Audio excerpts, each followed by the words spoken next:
In the heart of Los Angeles, a city known for fame, dreams, and bright lights, stands a hotel hiding one of the darkest histories in America. Hundreds of people checked in here, with suitcases, plans, and hope. But many of them never checked out. A hotel linked to serial killers, suicides, unexplained deaths, and one CCTV video so disturbing that even trained investigators were left speechless. This is not a horror movie. This is not a ghost story. This is the true story of the Cecil Hotel, also known as the Death Trap of Los Angeles.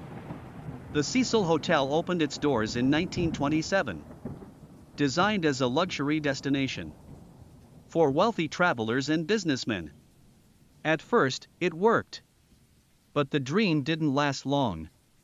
Just a few blocks away was Skid Row, an area slowly becoming known for crime, poverty, addiction, and despair.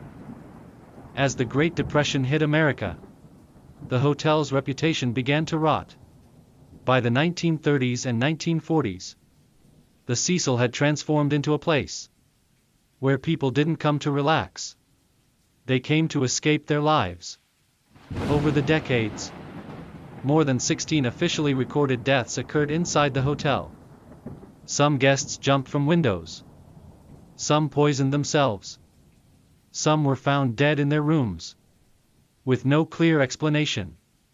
And the most disturbing detail? Despite everything, the Cecil Hotel never shut down. The Cecil Hotel wasn't just connected to death.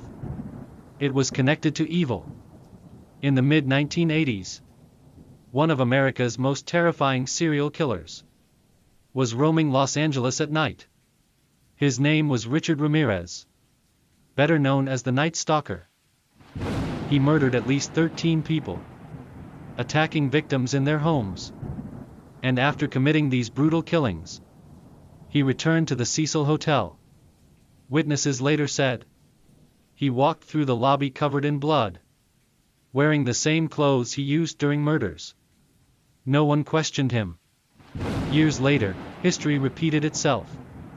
Another serial killer, Jack Unterweger, also stayed at the Cecil, while murdering women. Two confirmed serial killers. The same hotel. At some point, coincidence stops being an explanation. In January 2013, a 21-year-old Canadian student named Elisa Lam arrived in Los Angeles as part of a solo trip.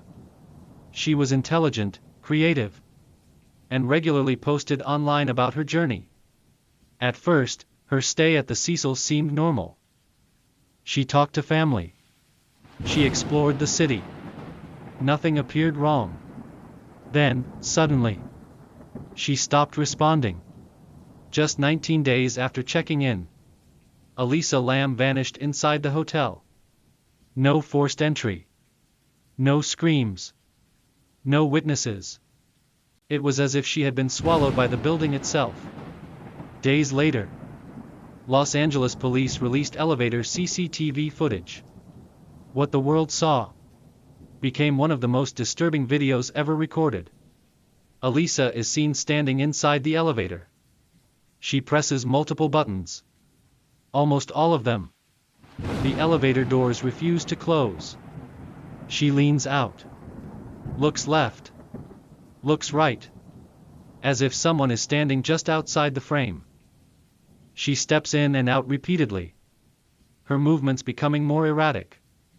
At one point, she waves her hands strangely and appears to speak to someone invisible. But the footage shows no one else. The elevator finally moves. Only after she leaves. To this day, the footage raises terrifying questions. Was Elisa being followed? Was she experiencing extreme fear? Or was there something there that the camera couldn't capture? 2 weeks later, hotel guests began complaining. The water in their rooms was black. It tasted metallic. It smelled rotten. A maintenance worker was sent to the roof. What he found became international news. Inside one of the hotel's water tanks was the decomposing body of Elisa Lam. She was naked, floating face up. The tank lid was closed. No camera recorded her reaching the roof. The doors were usually locked. The tanks were extremely difficult to climb into alone. And yet, the official conclusion was simple: accidental drowning. How did Elisa access the roof unnoticed? Why didn't the elevator behave normally? How did she climb into the tank and close the heavy lid from inside? Some experts point to mental health struggles. Others believe someone helped her and got away.